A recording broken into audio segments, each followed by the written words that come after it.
एक बार की बात है, एक रियासत के मंत्री ने राजा को अपनी बेटी के विवाह समारोह में निमंत्रित किया। जब राजा अपने परिवार के साथ विवाह समारोह में पहुंचा तो मंत्रियों ने सम्मानपूर्वक विशिष्ट आसन पर बैठाने लगे। तो मंत्री यह देखकर बहुत लज्जित हुआ कि एक सफाई कर्मी वहां बैठा था। उसने सफाई कर्मी को सभी के सामने वहां से उठा फेंका और उसे बहुत डांटा।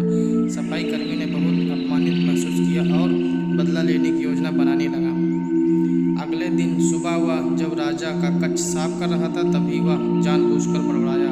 राजा कितने नादान हैं, उन्हें यह पता ही नहीं कि रानी और मंत्री के बीच क्या चल रहा है। राजा आधी नींद में था या क्या बकवास कर रहे हो? उसने पूछा। महाराज, मैं पूरी रात सो नहीं पाया, मैं तो नींद में बड़बड़ा रहा था, सफाई कर्मी जवाब में बोला। हालांकि उसकी बात सुनकर राजा के मन में संदेह के बीज पड़ गए थे। राजा अब मंत्री से चिढ़ने लगा और समय समय पर अपमानित करने लगा। एक दिन तो उसने द्वारपालों से यह तक कह दिया कि ये मंत्री को महल में घुसने न दें।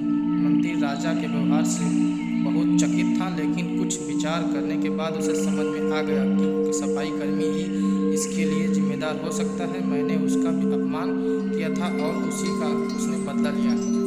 अब मुझे उसे दोबारा प्रसन्न करना होगा, तभी वह राजा की निगाह में मेरा सम्मान दोबारा दिला सकता है। मंत्री ने सोचा। एक दिन उसने सफाई कर्मी को अपने घर भोजन पर आने का निमंत्रण दिया और कहा मेरे दोस्त, मुझे क्षमा कर दो, मैंने तुम्हारा अपमान किया था, मुझे गलती का एहसास हो गया है।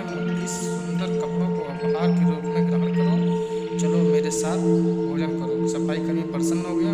वह सोचने लगा कि मंत्री तो अच्छा आदमी है, मैंने ही उस दिन गलती कर दी थी। अब सफाई कर्मी प्रसन्न था और प्रयास करने लगा कि मंत्री के बारे में राजा की धारणा बदल जाए। एक बार जब वह राजा के कक्ष में गया तो राजा सो रहा था। वह बड़बड़ाने लगा, अरे राजा, तो दासी के साथ प्रेम संबंध है, बड़ी लज्जा की बात है। राजा ने उस बड़बड़ाहट सुनकर